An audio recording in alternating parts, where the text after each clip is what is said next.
동산교회 시간. 이 시간 말씀에는 물된 동산교회 담임 조병선 목사님입니다.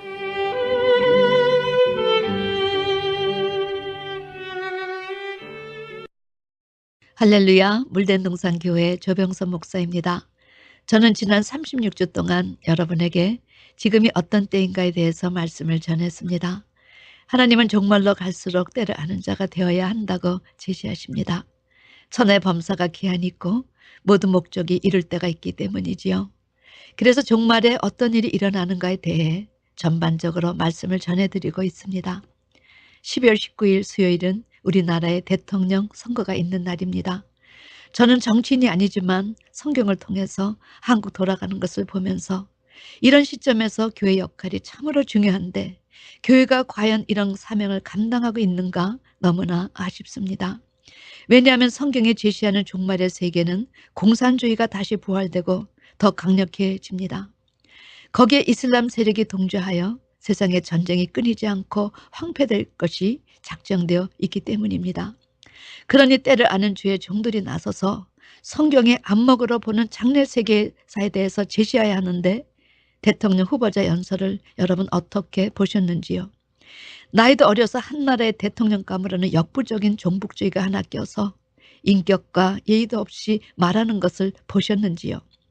우리 한국이 언제부터 저렇게 종북주의자들 세상이 되어 버렸는가?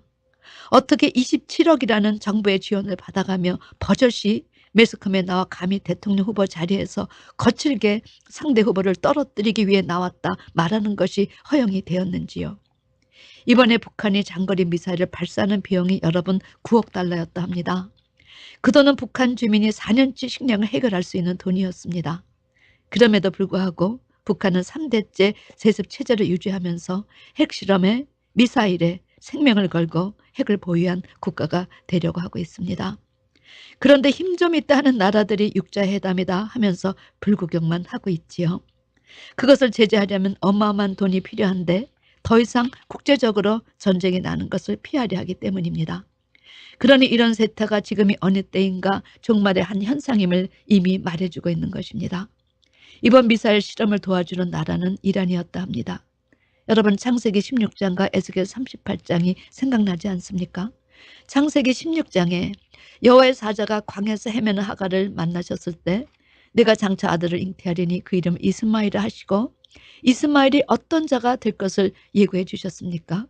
그가 사람 중에 들나귀 같이 되리니 그 손이 모든 사람을 치겠고 모든 사람의 손이 그를 칠지며 그가 모든 형제의 동방에서 살리라 하니라. 지금 세계에 분쟁을 일으키는 주범이 누구입니까? 9.11 사태 여기저기에 물불을 가리지 않고 테러를 일삼는 자들이 누구입니까? 여러분 이슬람입니다. 그런데 이렇게 북한의 장거리 미사일을 쏘고 남한을 뒤엎는다 해도 이상하게 우리 한국은 전혀 동요가 보이지 않습니다. 북한에 대해 명치가 시릴 만큼 알고 있는 세대는 이제 노년이 되어 침묵하니 교회라도 종말의 세상이 어떻게 돌아갈 것을 성도들에게 제시해야 하는데 침묵하기 때문에 한국의 좌파 세상으로 점점 변모해 가는 것입니다. 때문에 때를 아는 자는 이번 대통령 선거에 누구를 뽑아야 할지를 아실 것입니다. 누가 종북 세력인가를 판가름하는 리트머스 시험지는 5가지입니다. 3대 세습에 대해서, 사회주의에 대해서, 북한의 인권 문제에 대해서, 체제에 대해서, 주체 사상에 대해서 어물어물하는 자들은 절대로 한 표를 던져서는 안 되는 것입니다. 이번 주부터 제가 전해드릴 3번째 주제는 지금이 어느 때인가 계시록에 감추어진 7가지 축복을 받을 때임을 제시하려 합니다. 계시록에서는 성경을 압축해서 하나님의 백성이 받을 7가지 축복에 대해 제시해 주십니다. 그런데 이 축복은 우리가 별로 단위에서 들어보지 못한 감추어진 축복입니다. 구약에는 물질의 복, 형통의 축복이 제시되었고 예수님 때는 팔복과 믿음의 복이 제시되었습니다. 그런데 주님께서 재림하시기 전에 제시된 축복은 더 큰 믿음을 가져야 받을 수 있는 7가지 축복을 제시하십니다. 그런데 제가 왜 계시록에서 제시하는 7대 축복을 감춰진 축복이라 표현하였는가? 이 7가지 축복이 감춰져 있기 때문이 아니라 감춰져 있는 것처럼 이 축복에 대해 아시는 분들이 드물기 때문입니다. 그런데 이제 교회는 축복 중에 축복이라는 최고의 복을 성도에게 알려줄 때가 되었다고 생각합니다. 그동안 어떤 면에서 우리는 화평의 복음만 들어왔습니다. 그러나 이제는 영원한 복음을 들어야 할 때인 것입니다. 이제 상황적으로 멀지 않은 재림의 때를 준비하려면 젖먹는 차원 가지고는 천국에 입성하지 못하기 때문이지요. 그러니 기름 부족해서 실격한 다섯 처녀 되지 말고 이제 양식도 젖에서 단단한 음식으로 바꿔야 한다 하며 성경에서 마지막으로 다시 한번 결론적으로 주신 이 복을 제대로 가르쳐 목자와 성도 피차 간에 이 복을 받고 누려야 하기 때문입니다. 주님께서 핏값으로 세상에 세우신 교회는 세상이 알지 못하는 하늘에 속하는 신령한 복을 주는 거룩한 것입니다. 이 복은 결코 세상에서는 구할 수 없는 참복이지요. 그런데 정월에 예배드리면서 복 많이 받으세요. 그래 너도 복 많이 받거라. 여러분 복이 무엇인가 진정 이 복에 대해 알고 이렇게 복 받으세요. 너도 복 받아라 했는지요. 성경에서는 계시록에서 제시하는 이 7대 축복이 참복이다 제시하여 주시는데 이것을 알지 못한 채 무슨 복을 어디서 받으라고 복 받으세요. 너도 받아라 대를 이어 해오고 있는지요. 실제 이 진정한 복을 준다고 오신 예수님을 영접치 않으면서 다른 복을 찾았던 이스라엘에서 지금 이 시대 영적 이스라엘이 오버랩되지는 않는지요. 계시록에서 제시한 첫째 축복은 이 예언의 말씀을 읽는 자와 듣는 자들과 그 가운데 기록한 것을 지키는 자들이 복이 있나니 때가 가까움이라 이 축복입니다. 그런데 이 예언의 말씀이 무엇이간데 이 말씀을 읽는 자, 듣는 자들 그리고 그 가운데 지키는 자들이 복이 있다고 하시는가? 여러분 때가 가까이 오기 때문입니다. 이제 장래는 이 때를 아는 자와 알지 못하는 자들이 갈릴 것입니다. 그런 이유로 그 때를 알기 위해서 필요한 책이 무슨 책이냐? 반드시 이 예언의 말씀을 알아야 되는 것입니다. 이 예언의 말씀을 계시록이라고도 하고 작은 책이라고 하는데 왜 작은 책을 읽고 듣고 지키는 것이 복인가? 이 작은 책이 도대체 무엇이기에 읽기만 해도 복이요 듣고만 해도 복이라 하셨는가? 사도 요한은 계시록을 기록함에 있어 1장 1절 첫머리에 예수 그리스도의 계시라고 이 책의 성격을 밝혔습니다. 주께서 살아 생전에 하늘에 속한 이야기를 제자들에게 전하려 하셨지만 제자들이 이해하지 못하니 그때 답답하신 심경을 이렇게 표현하셨습니다. 요한복음 3장 12절이지요. 내가 땅의 일을 말하여도 너희가 믿지 아니하거는 하물며 하늘 일을 말하면 어떻게 믿겠느냐. 계시록은 그때 믿지 않아서 하지 못하신 이야기를 들을 기 있는 자들은 들으라고 다시 주신 것입니다. 그래서 사도 요한이 받아 기록하였지만 예수 그리스도의 계시라 이렇게 제시하신 것입니다. 이 책은 하나님이 그에게 주사 이 책의 원천은 하나님으로부터 나와서 누구에게 주셨나? 예수님에게 주셨고 어떤 내용을 주셨는가? 반드시 속히 될 일을 이 책이 중요한 것은 반드시 속히 될 일이기 때문에 이것을 먼저 주목해서 보아야 한다는 것입니다. 그런데 이 책을 누구에게 보이려 주셨는가? 주의 종들에게 보이시려고. 여러분 주의 종들에게 보이시려고 하신 것은 이 내용에 반드시 속히 될 일이요.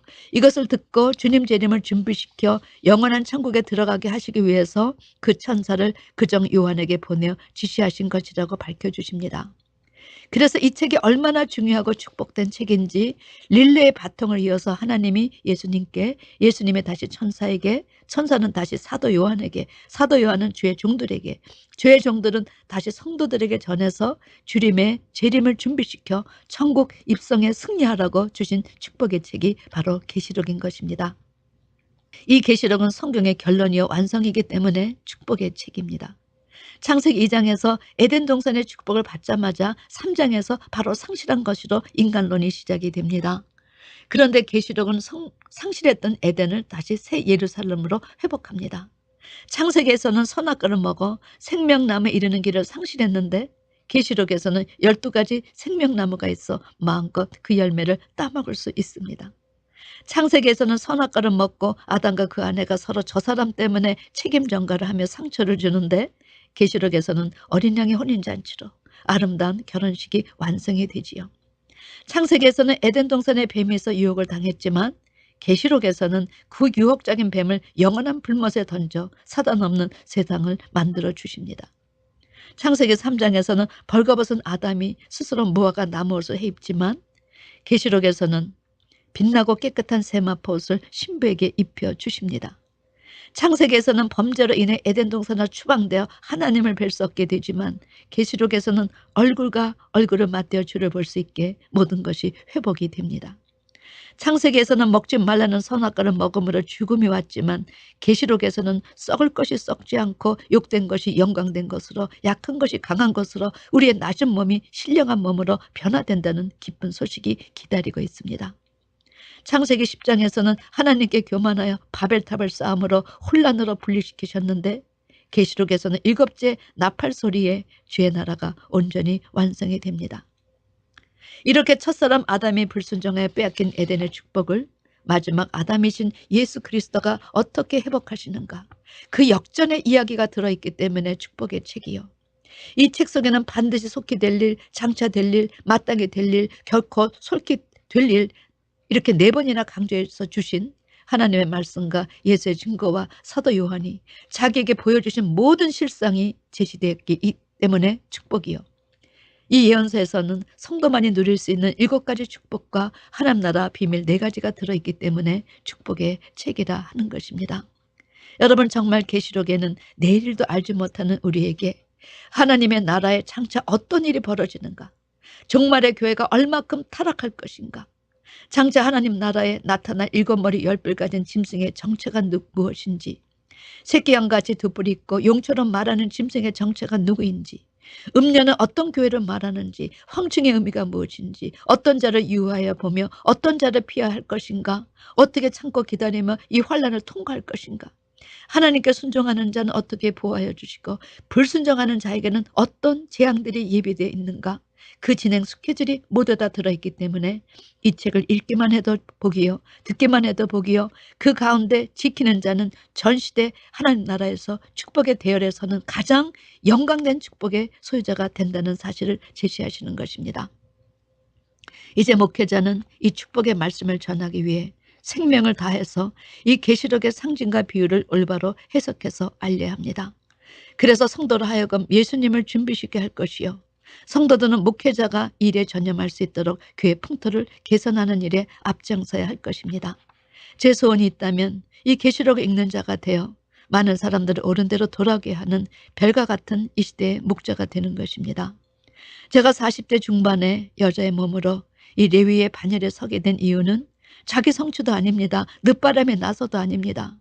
20여 년 붙잡아 깨달은 성경의 내용이 너무나 엄청났기 때문입니다.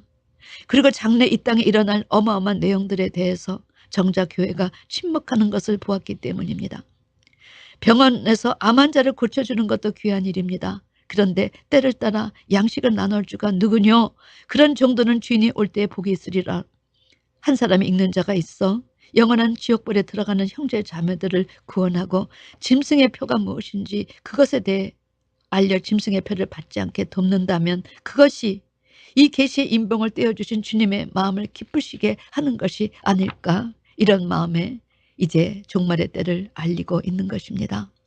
만약 목회자가 성도들에게 요한계시록을 증거하지 않는다면 성경은 너는 악한 종이다, 너는 게으른 종이다, 화 있을진저 젖먹이는 자여, 너는 성도로 하여금 주님의 재림을 준비하지 못하게 했을 뿐 아니라 신령한 축복을 받지 못하게 하였구나, 이는 명백한 직무유기요 하나님 앞에 범법 행위가 될 것이다 라고 판결하실 것입니다. 부디 이 시대 종들이 부지런히 이 단단한 양식을 준비할 수 있도록, 성도들은 들을 길을 가지고 들어 다 그때를 예비할 수 있도록 하나님, 주의 종들과 이 시대 성도들을 축복하여 주시옵소서. 예수님의 이름으로 기도드리옵나이다. 아멘.